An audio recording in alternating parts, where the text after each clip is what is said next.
What the hell are you doing here?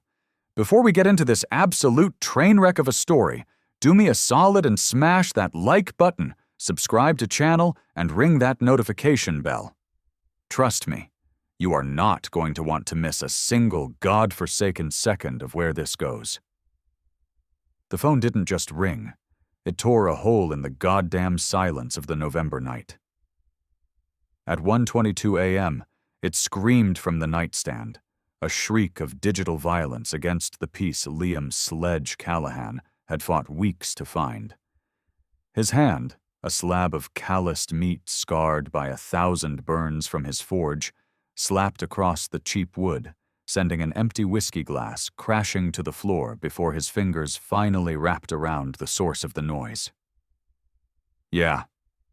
His voice was a gravel road, rough and deep. Mr. Callahan? Liam Callahan?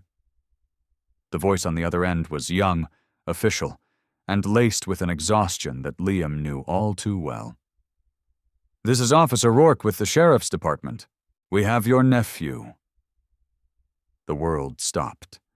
The cold floorboards bit at the soles of Liam's feet as they hit the ground. A single word clawed its way out of his throat. "Leo?" "Yes, sir. We found him. Up on Black Ridge, about 10 miles up the old coal road." The pause that followed was heavy, deliberate. "He's alive, Mr. Callahan, but he's in rough shape. We need you to come down to the ranger station. He won't say a word to any of us, just keeps asking for Sledge." "I'm on my way." The line went dead. Liam didn't hang up. He just dropped the phone. He moved on pure, unthinking instinct, pulling on the worn leather boots he'd left by the door, grabbing the sheepskin-lined coat that smelled of soot and steel. The West Virginia wind was a physical blow as he stepped onto the porch, a bitter, tooth-filled thing that ripped through his thermal shirt and stole his breath. In the moonlight, his own breath plumed out in front of him, a ghost in the Appalachian air. His old Ford F-250, a beast of rust and reliability, groaned in protest against the cold, the engine finally catching on the fourth try with a roar that shattered the night all over again. The drive was 48 minutes of hell on earth. Ice clung to the winding mountain roads like a shroud, and Liam's knuckles were bone-white on the steering wheel. 4 days. His 6-year-old nephew had been missing for 4 goddamn days, while his mother, Chloe, had fed him a bullshit story about Leo staying with school friends 2 counties over. It was only when old Mrs. Gable, who lived at the edge of the woods, called the sheriff to report seeing a little boy in a thin jacket walking toward the tree line 2 days ago that anyone had finally listened to the gnawing dread in Liam's gut. Officer Rourke met him at the door of the ranger station, his face grim under the buzzing fluorescent lights. "He's in here. Medics checked him out. Hypothermia, dehydration, but he's gonna be okay. He's one tough little kid." Liam pushed past him. The room smelled of wet wool and antiseptic. And there, swallowed by a massive gray blanket on a metal folding chair, was Leo. His 6-year-old body looked impossibly fragile, a bird with a broken wing. His face was a mess of dirt and tear tracks, and his eyes were the worst part. They were big blue eyes that used to dance with mischief whenever Liam came to visit. Now they were empty voids, staring at a spot on the floor 1,000 miles away. They were ancient eyes in a child's face. Liam's knees cracked as he crouched down, forcing a gentleness into his voice that he rarely used.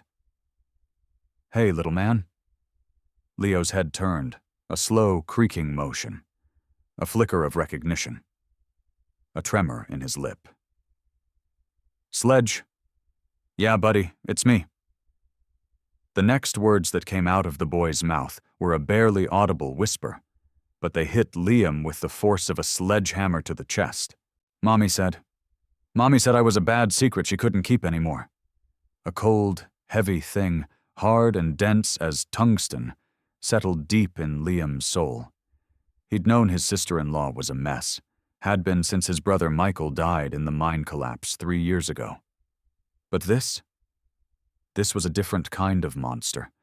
To drive your own child into the mountains and leave him for dead? He kept his face a mask of calm for Leo. Inside, a furnace of rage was beginning to ignite. "Well, she was wrong," Liam said, his voice as firm and unyielding as the steel he forged for a living.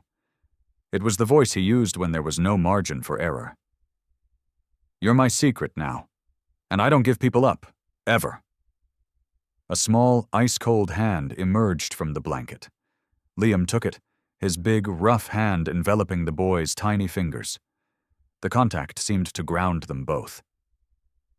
Can I go home with you?" Leo's voice was small, fragile. "That's exactly where we're going." Rourke handed him a clipboard of paperwork. "CPS will be in touch tomorrow. We'll need a full statement, but for tonight, he's all yours." Liam scribbled his signature on the lines without reading a single word. His entire world had narrowed to the small boy who was still clinging to his hand, as if it were the only solid thing in the universe. The drive back to the farmhouse was a silent vigil, punctuated only by the roar of the truck's heater, fighting a losing battle against the cold. Leo fell asleep, slumped against the passenger door, still wrapped in the government issue blanket. Every few minutes, Liam's eyes would dart over, just to see the rise and fall of that small chest, to reassure himself that this wasn't some nightmare he was about to wake from. He carried the boy into the farmhouse. He weighed less than a bag of coal. Liam gently tucked him into the spare bedroom, a room that had been waiting for weekend visits that had become scarcer as Chloe's spiral had accelerated. As he pulled the quilt up, Leo's eyes fluttered open. "Sledge? I'm here, buddy. Is she coming back?" Liam sat on the edge of the bed, the old springs groaning. He'd never lied to this kid, and he sure as hell wasn't going to start now. "I don't know, Leo. I honestly don't know. But I know you're safe here with me. That's the only thing that matters right now." Leo seemed to accept this. He nodded once, a small, jerky motion, and his eyes drifted shut. Liam stayed until the boy's breathing deepened into the steady rhythm of sleep. Then he went to the kitchen, poured a coffee he didn't want, and stared out the window at the dark, jagged silhouettes of the mountains that had almost claimed his nephew. His phone buzzed, a text from a number he didn't recognize. "Heard you found him. Good. I need some time. Don't look for me." It was from Chloe. He deleted the message, the burner number, and the last shred of pity he had for the woman who had once been his brother's wife.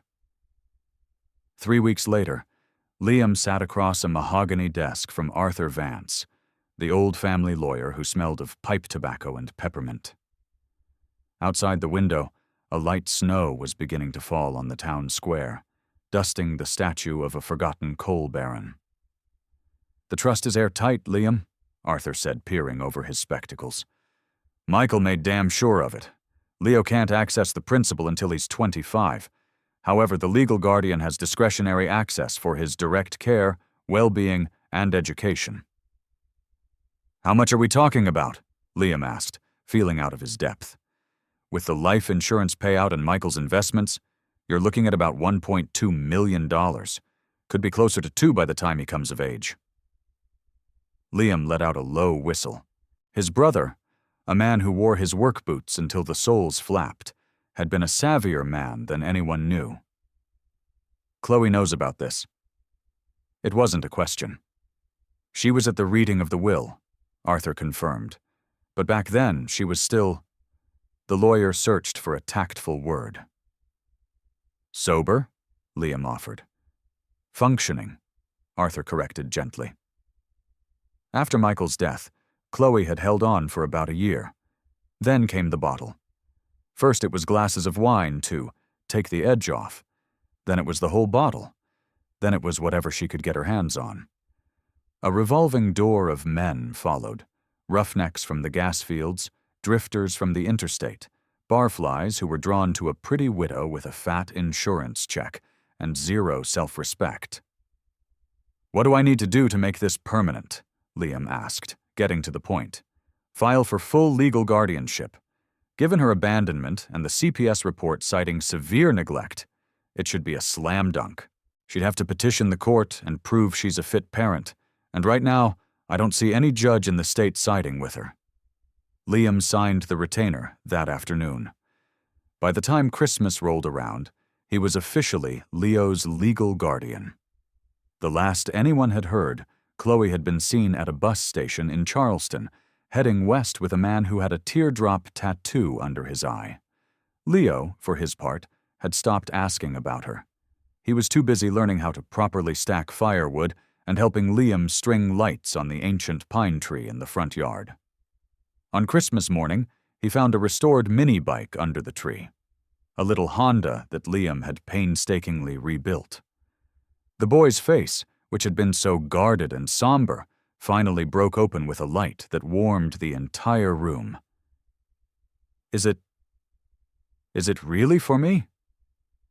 "Every last nut and bolt," Liam said, ruffling his hair. "But you don't ride it without me, not until you're much older. Deal?" Leo nodded, his expression as serious as a heart attack. "Deal." That evening, curled up by the heat of the wood stove, Leo looked up from the intricate metal puzzle Liam had forged for him. "Sledge? Yeah, little man? I'm glad this is my home now." Liam felt that tungsten knot in his chest loosen just a fraction. "Me too, buddy, me too." The CPS follow-up came and went. The farmhouse was clean, the pantry was full, and the boy was safe.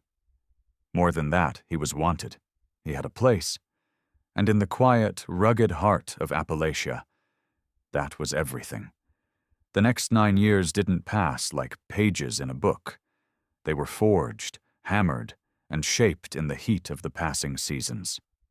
The farmhouse, once a silent monument to Liam's solitary life, filled with the rhythm of 2 lives intertwined. Morning started at dawn with the smell of strong coffee and bacon. Liam would be in his forge before the sun crested the ridge, the clang of his hammer on steel a familiar heartbeat for the valley.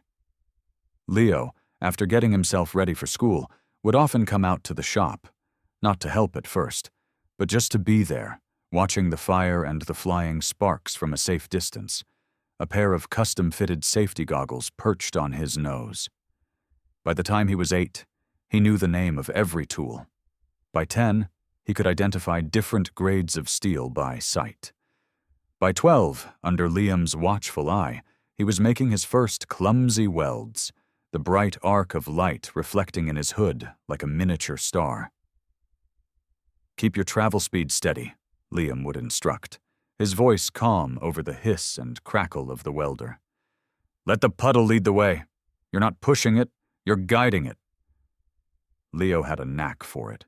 He had his father's patience and his uncle's steady hands.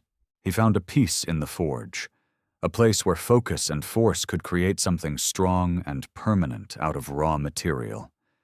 It was a tangible magic, and he was a natural apprentice. The woods behind the farmhouse became their cathedral. The little Honda mini-bike was eventually replaced by a bigger dirt bike. Then another, when Liam decided Leo needed to understand the mechanics of a 2-stroke engine. They carved trails through the dense forest, their engines a rumbling counterpoint to the chirping of birds and the rustle of unseen creatures in the undergrowth. "Stay light on the pegs! Let your knees absorb the bumps!" Liam would yell over his shoulder as they navigated a rocky creek bed. "Look where you want to go, not at the obstacle." Leo learned to ride like he was born to it, his movements fluid and confident. By 15, he could strip down a carburetor and reassemble it blindfolded. He could outpace Liam on the tight, technical trails, his youthful fearlessness a stark contrast to Liam's more measured, experienced riding. But their best moments were the quiet ones. Sitting on the bank of the muddy creek that cut through their property, fishing lines dangling in the water, not saying a word for an hour at a time. The silence between them was never empty. It was filled with a deep, unspoken understanding. "Think there are any monsters in here?" Leo asked one summer morning, reeling in a small but feisty sunfish. "Your dad pulled a 5-pound catfish out from under that root ball right there," Liam said, pointing with his chin. "Fought him for a half hour, snapped his pole. He was so proud of that fish, he made your mom cook it that night, even though it was probably half mud." "Tell me about when you and him were kids," Leo said. It was a familiar request. Liam would tell the stories of building a treehouse that was more crooked than a politician, of daring each other to swim across the cold quarry lake in March, of the time Michael had tried to fix the old farmhouse roof and ended up sliding off into the mud, laughing the whole time. "He was stubborn," Liam said, a fond smile touching his lips.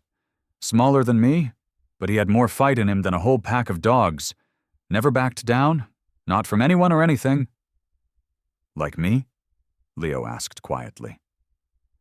Liam looked at the boy, now a young man. He'd shot up in the last year, all lean muscle and quiet intensity. He had Michael's dark hair, but Liam's steady, observant eyes. "Yeah, little man. Just like you." Leo had grown into a solid, dependable teenager. He got good grades without being told, he did his chores without being asked, and he pulled his weight in the forge, his welds now almost as clean as Liam's. He had friends at school, but he rarely brought them home. He preferred the company of the forge, the trails, and his uncle. Some might have seen him as a loner, but Liam understood. After what Chloe had done, trust was a currency you spent carefully. It was better to have a few strong bonds than 100 weak ones. "You got a girlfriend yet?" Liam grunted one evening as they were working late on a custom wrought iron gate for a wealthy client from out of state. Leo looked up from the scroll work he was meticulously sanding. A faint blush crept up his neck. "There's this girl, Sarah. In my history class, she's smart." "You asked her out?" "Nah, not yet." "Well, get to it. And when you do, bring her around. I promise I'll clean the grease off my hands before I shake hers." Leo cracked a rare, wide grin. "You'll probably try to explain the metallurgical properties of the forks at the dinner table and scare her away."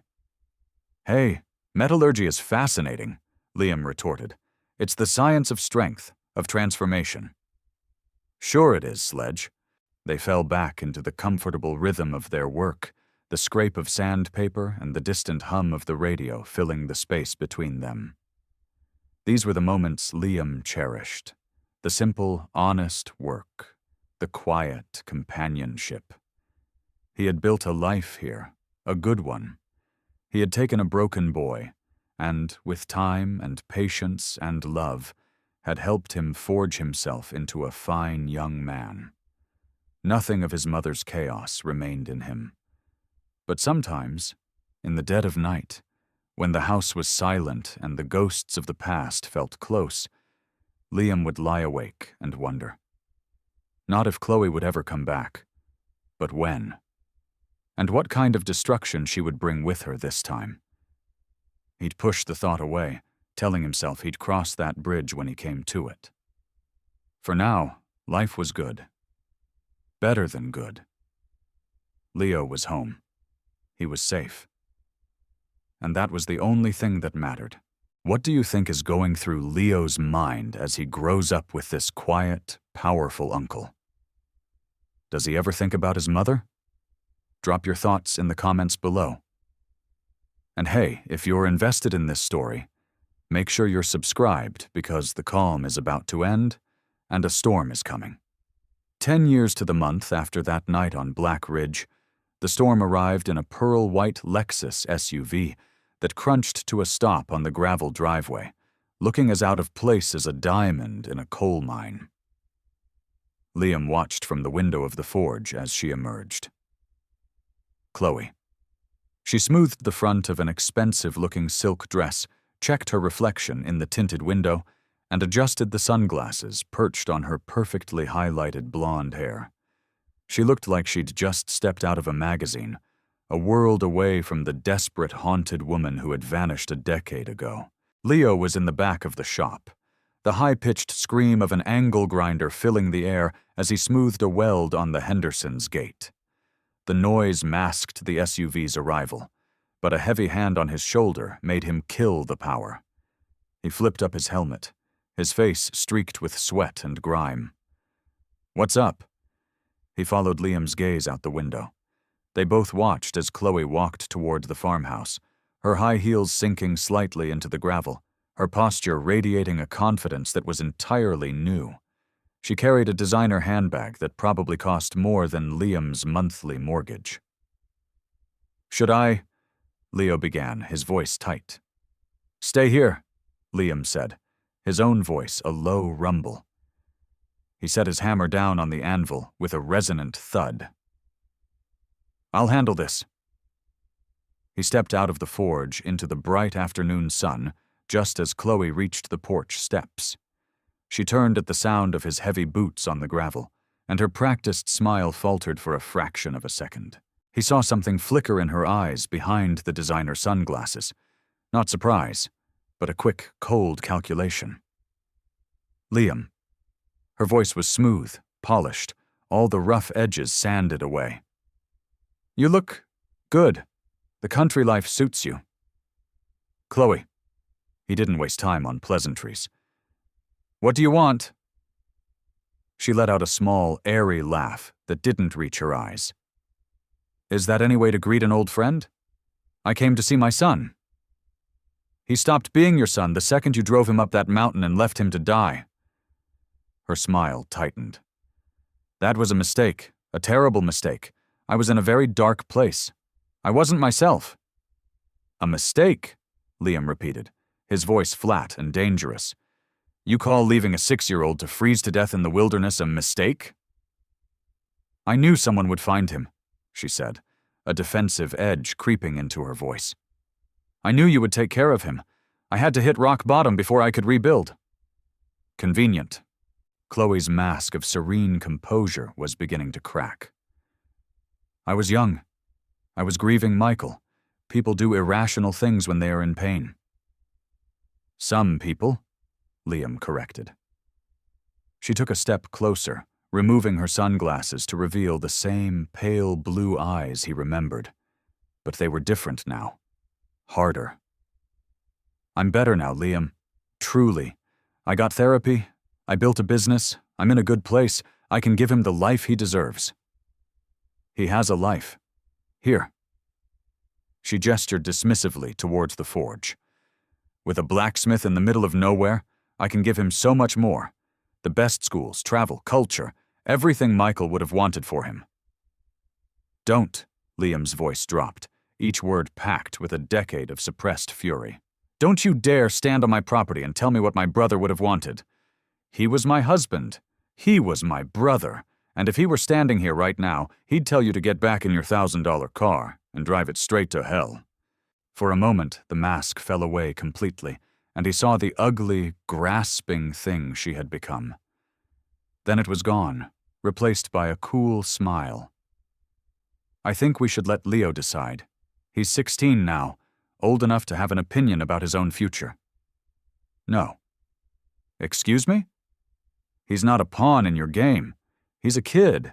He's been through enough without you showing up to rip all the old wounds open." "A kid," she purred, "who deserves to have his mother in his life." Liam almost laughed in her face. "You haven't been his mother in 10 years. You don't get to just show up in your Sunday best and reclaim the title." "Blood is blood, Liam. The courts recognize that." And there it was. The threat, veiled in civility but as sharp as a shard of glass. He felt that familiar coldness seep into his bones, the same feeling he'd had in the ranger station all those years ago. "So that's what this is about. Lawyers." "It doesn't have to be," she said smoothly. "We could be civilized. Work out an arrangement. Joint custody, perhaps. I'm a reasonable woman." "No," Liam said. "You're a predator. There's a difference." Her smile became brittle. "I've changed, Liam. You can't accept that, but it's the truth. Prove it. Get in your car, drive away, and don't come back." "I can't do that. He's my son."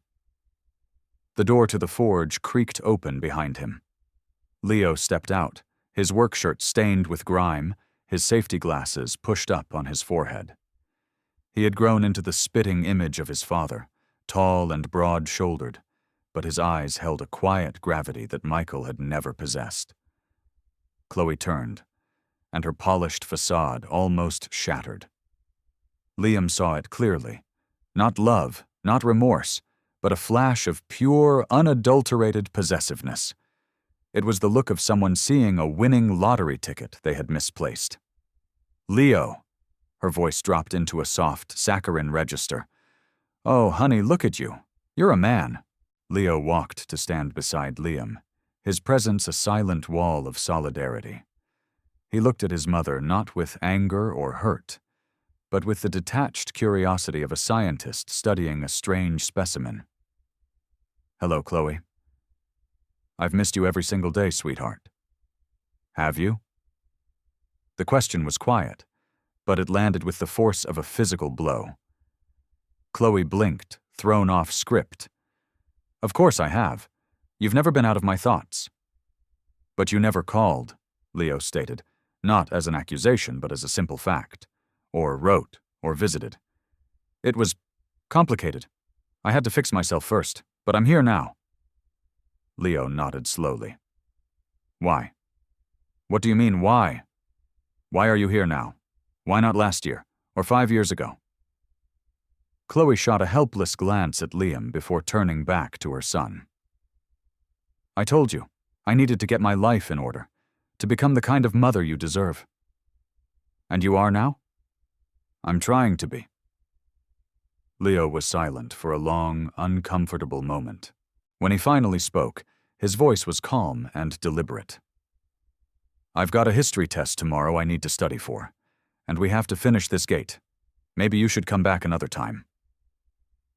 With a final dismissive nod, he turned his back on her and walked back into the forge. The door closed with a quiet, decisive click. Chloe stared after him, her mouth agape. "He's different." "He grew up," Liam said. "It's what happens when you stick around." She turned back to Liam, and now her eyes were as hard and cold as river stones. The pretense was over. "We need to talk about Michael's trust." The first shot in the coming war was fired 2 weeks later at the town's only diner. Liam was at the counter, enjoying a rare, quiet breakfast, when he overheard a conversation from a nearby booth. It was Mary Patterson, a notorious town gossip, talking to a friend. "It's just not right," Mary said in a stage whisper that carried across the room. "Having that poor boy working in that dangerous shop all hours, all those torches and grinders. And I heard Liam's been hitting the bottle pretty hard again lately. It's a tragedy waiting to happen." Liam's fork froze halfway to his mouth. His jaw tightened. He hadn't had a drink in over a year, and Leo's time in the shop was always supervised, always safe. He turned slowly on his stool. "Excuse me, Mary?" The woman flushed a bright, mottled red. "Oh, Liam, I didn't see you there. I was just expressing concern." "Concern about what? My drinking, which doesn't exist? Or my nephew, who is safer in my shop than he ever was with his own mother?" "Well, people talk," she stammered. "Yeah, they do," Liam said, dropping a 20 on the counter. "And it sounds like someone's been giving them a script." He walked out, the smell of burnt coffee and cheap gossip following him. 3 days later, Leo came home from school looking troubled. "Mr. Evans, the guidance counselor, pulled me into his office today. Wanted to see you tomorrow." "About what?" "He said they'd received an anonymous report. He was asking all these weird questions. If I felt safe at home. If I was eating enough. If you ever left me alone for long periods." Leo kicked at a loose floorboard. He looked at me like I was lying when I told him everything was fine. The meeting with Evans was a masterclass in bureaucratic frustration. The counselor was polite but persistent, dancing around direct accusations. "We have to take every report seriously, Mr. Callahan. We've had concerns raised about potential neglect, substance abuse, an unsafe home environment." "Concerns raised by whom?" Liam demanded. "I'm not at liberty to say, but these are serious allegations." "They're bullshit allegations," Liam snapped. "Leo's a straight-A student. He's the captain of the goddamn chess club. Look at him. Does he look neglected to you?" The conversation ended with a vague promise from Evans to monitor the situation. On the drive home, Liam's phone rang. It was Arthur Vance. "Liam, she filed the petition this morning," the lawyer said, his voice grim. "She's suing for full custody."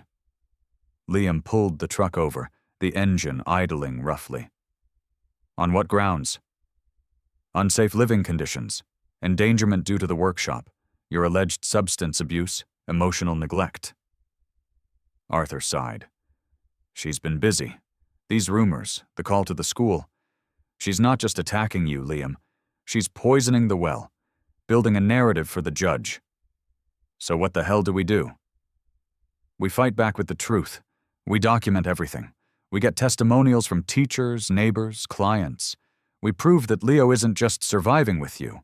He's thriving. And Liam, be perfect. Don't give her an ounce of ammunition. Warsa."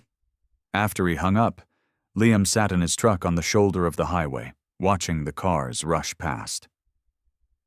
Chloe was playing a dirty, vicious game, and she was good at it. She was turning the community he'd lived in his whole life against him, using their whispers and suspicions as her weapons. That night, he and Leo sat on the porch as twilight bled across the sky, painting the mountains in shades of purple and orange. "It's her, isn't it?" Leo said without preamble. "She's the one starting all this." "Looks that way," Liam admitted. Leo was silent for a long time, watching the first stars appear. "If she wins, if a judge makes me go live with her—" He couldn't finish the sentence. Liam looked at his nephew, this quiet, strong young man who was more of a son to him than just a nephew. "That will not happen." "But what if it does? Will you fight for me?" "Leo," Liam said, his voice thick with an emotion he rarely showed. "I will fight for you until my last breath." "Good," Leo said, a hint of his uncle's iron in his voice, "because I'm not going anywhere." The next week was a cascade of psychological warfare, a call from Child Protective Services announcing a home visit, a rumor at the hardware store that Liam had lost a major contract because of his drinking, an anonymous letter to the school principal accusing Leo of being a bully. Each lie was a small cut, designed to make them bleed out slowly.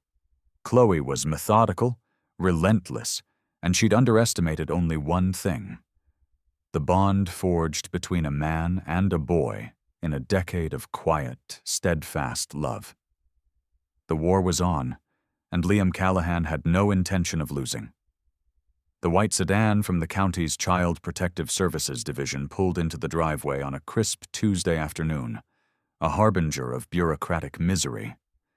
Liam saw it from the forge and felt a familiar cold dread mix with a surge of white-hot anger. Two women in ill-fitting blazers got out, armed with clipboards and professionally somber expressions. "Leo," Liam called out, his voice betraying none of the turmoil inside him. "Go get cleaned up. We have company." Leo came to the forge door, wiping sweat from his brow with the back of a gloved hand. He saw the car, the women, and his jaw set in a hard line that was pure Michael. "This is her doing, isn't it?" "Probably," Liam said, hanging his leather apron on a hook. "But we have nothing to hide, so we're going to be polite, we're going to answer their questions, and we're going to show them the truth." The lead caseworker, a woman named Mrs. Diaz, had weary but intelligent eyes that had seen too many real tragedies to be easily fooled. Her younger partner seemed to be taking notes on the very air they breathed. "We're here to follow up on a series of anonymous reports regarding Leo's welfare," Mrs. Diaz began as they stood in the living room. "This is a standard home visit to assess the environment." "What are the reports?" Liam asked, crossing his arms over his chest. "Allegations of an unsafe work environment, potential substance abuse by the guardian, and general neglect," she recited, her eyes scanning the clean, orderly room. "May we speak with Leo alone?" "Of course." Liam waited on the porch while they talked to Leo inside. He could only imagine the questions they were asking, the pressure they were putting on a 16-year-old kid. He trusted Leo to tell the truth, but he hated that the boy was being put through this at all. He hated Chloe for it. While one caseworker talked to Leo, Liam walked the other one through the house and the forge. She inspected the kitchen, opening the fridge to find it stocked with fresh food. She saw Leo's room, with his schoolbooks neatly stacked on his desk and a half-finished model airplane on his dresser. In the forge, Liam pointed out the fire extinguishers, the ventilation systems, the clearly marked safety zones, and the logbook where he documented every bit of safety training Leo had ever received. "He's never in here without my direct supervision," Liam stated, "and he's not allowed to operate the heavy machinery. He does finishing work, design, and basic welding on non-critical projects. He's safer in here than he is riding the school bus." After nearly 2 hours, the women convened on his porch, their clipboards full of notes. "Mr. Callahan," Mrs. Diaz said, her expression unreadable, "I want to be frank. We've found no evidence whatsoever to support the allegations made against you. Your home is safe and well-maintained. Your shop, while inherently containing dangerous equipment, appears to be managed with an extremely high degree of safety consciousness. Most importantly, Leo seems to be a remarkably well-adjusted, intelligent, and happy young man." Liam felt a sliver of relief, but he knew it wasn't over. "However," she continued, "due to the nature and frequency of the reports, we are required to keep this case open for observation for the next 90 days. Any further reports will trigger another, more thorough investigation." They left, and the silence they left behind was heavy. Liam found Leo in the kitchen, staring out the window. "They seemed okay," Leo said, not turning around. "They're just doing their job," Liam said, "but she's not going to stop." As if on cue, Liam's phone buzzed, a formal email from Arthur Vance. "Lissa's attorney just served us. The hearing is set for 4 weeks from today." Leo read the email over his shoulder. "So it's really happening." "Yeah," Liam said, clapping a hand on the boy's shoulder. "It's really happening." That evening, Liam made a call. He called a man named Dale Stewart, an old friend from his wilder days who now worked as a bartender at the Rusty Mug, the divviest bar in the next town over. "Sledge, you old bastard," Dale's cheerful voice boomed over the phone. "What can I do for you?" "I need you to keep an eye out for someone," Liam said. "My former sister-in-law, Chloe, drives a new white Lexus, likes to talk when she drinks." "Say no more," Dale said, his tone turning serious. "I know the story. If she shows her face in here, I'll be all ears." The call from Dale came 10 days later. "She's here," he whispered into the phone. "Been here for an hour with some slick-looking guy in a suit. They're 3 martinis deep and she's running her mouth." "What's she saying?" "Going on and on about her deadbeat brother-in-law and how she's going to rescue her son. Just said, and I quote, 'As soon as the judge gives me control of the trust, the little brat is going straight to a military academy in Virginia. I did my time when he was a baby. I'm not wasting my life playing mommy to a teenager.'" The cold rage returned, more intense than ever. "Dale, can you record her?" "Already am," he said. "The audio's shit, but it's better than nothing." This was the ammunition they needed. This was the proof. Chloe didn't want to be a mother. She wanted to be a bank. She didn't want Leo. She wanted his inheritance. But Chloe's campaign of harassment was escalating. The next day, the high school principal called. "Liam, I wanted to give you a heads up. We had a woman call this morning claiming to be from CPS, asking for Leo's disciplinary and attendance records. When I told her I couldn't release that information over the phone, she became quite abusive. I called our contact at CPS afterward, and they confirmed they never made that call. She was impersonating a government official. She was getting desperate, and her desperation was making her sloppy. When Liam got home, he found Leo at the kitchen table, poring over a textbook. "How was your day?" Liam asked. "Fine," Leo said, though his posture was tense. "But a couple of kids were giving me crap, saying stuff they must have heard from their parents, about you being a drunk, about me being trouble." Liam sat down opposite him, the weight of the last few weeks pressing down on him. He took out his phone and played the muffled recording from the bar. Leo listened, his expression hardening from hurt to a cold, controlled anger that mirrored his uncle's. When it finished, he looked up, his blue eyes glinting like chips of ice. "Military school." "That's her plan," Liam said grimly. "She doesn't want me at all." It wasn't a question. "No, she wants what your dad left you." Leo was silent for a full minute. Then he stood up and walked to the window, looking out at the forge, its dark shape silhouetted against the dying light. "You know, she's right about one thing." "So, what's that?" "She said you're just a small-town blacksmith, that you can't give me the opportunities she can." He turned around, and for the first time, Liam saw not a boy, but the man he was becoming, strong, resolute, and forged in a fire Chloe could never comprehend. "She's wrong. You've already given me everything I need." The courthouse was an imposing brick building that smelled of old paper, stale coffee, and quiet desperation. Liam, dressed in his only suit, felt like an animal in a cage. He and Leo sat beside Arthur Vance at one of the heavy wooden tables, a mountain of files and affidavits between them. Across the aisle sat Chloe, looking elegant and maternal in a conservative navy dress. Beside her was her lawyer, a man with a $100 haircut and a predatory smile. She was playing a part, and she was playing it well, occasionally dabbing at her eyes with a handkerchief. The judge was a no-nonsense woman named Henderson, who looked like she could spot a lie from a mile away. Liam held on to that hope. Chloe's lawyer went first, painting a heart-wrenching picture of a grieving young widow who had lost her way, but had, through strength and perseverance, rebuilt her life. He spoke of her successful business, her emotional stability, and her deep yearning to reconnect with her only son. He contrasted this with Liam, whom he painted as a well-meaning but ill-equipped blue-collar worker living in a potentially hazardous environment, whose own struggles with alcohol were a matter of public concern. It was a masterpiece of half-truths and slick insinuations.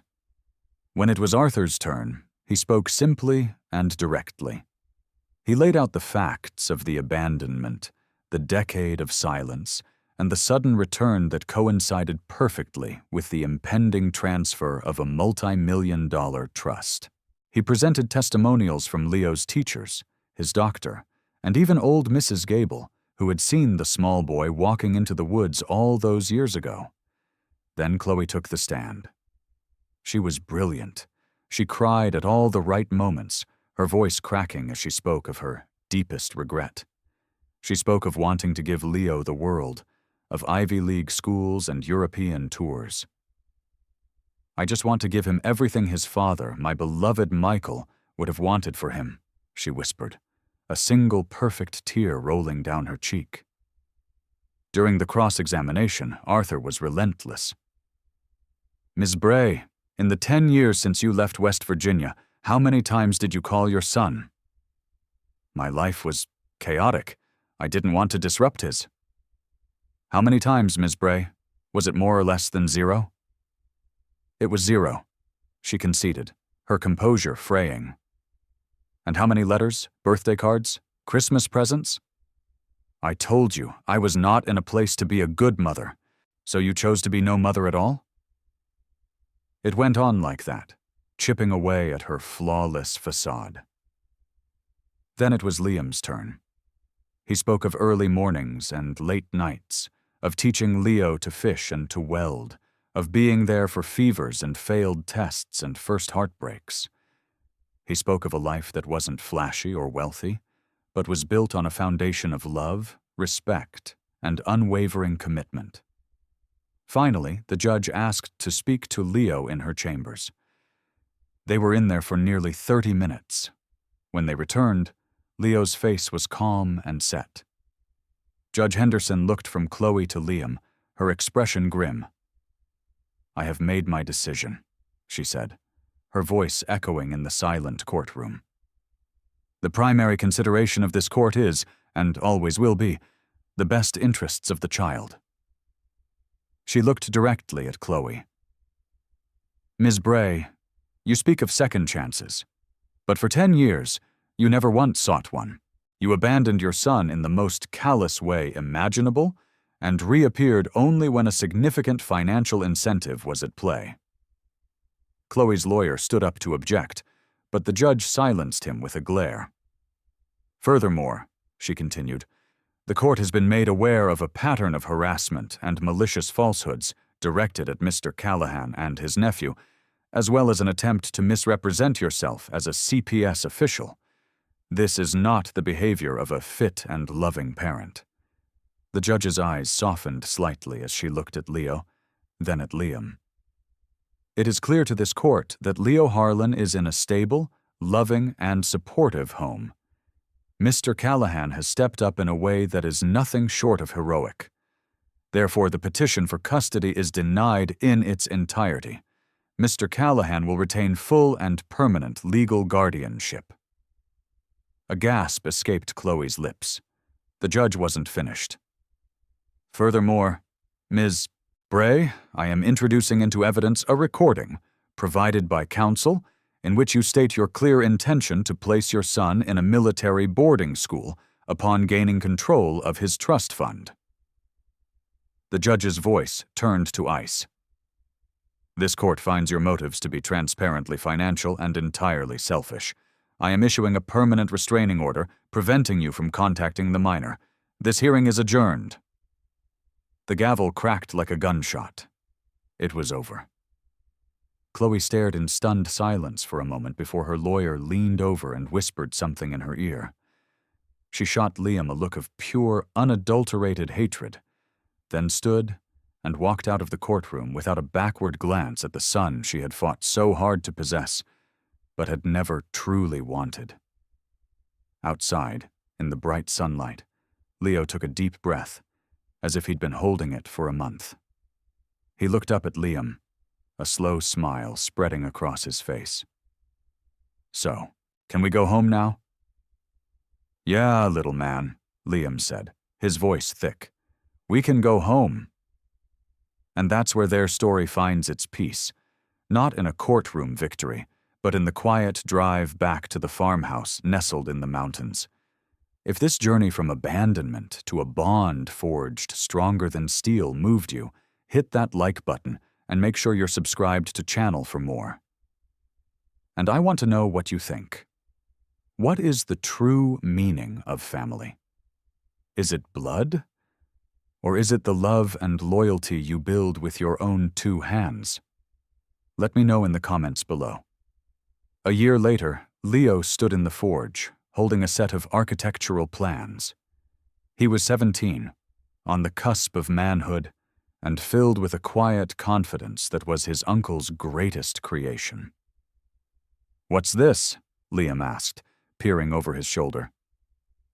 "It's the plan," Leo said. "When I get access to the trust, I'm not going to some fancy college. I'm investing it, right here." The plans showed an expanded forge, a new showroom, a small classroom space. "Callahan and Son Ironworks. We could teach classes, take on bigger commissions, Build an apprenticeship program for kids around here who don't have many options.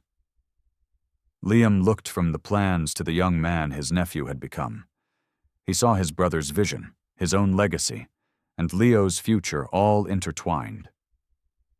Callahan and Son, Liam repeated, a slow, proud smile spreading across his face. I like the sound of that. That evening, they sat on the porch, watching the fireflies begin their nightly dance over the fields. The sounds of the mountains were a familiar comfort. The legal battle, the whispers, the shadow of Chloe. It all felt like a story from another lifetime. The future was here, in this place, between these two people who had chosen each other. They had taken the broken pieces of their lives and forged them into something new, something strong, something beautiful, something that would last.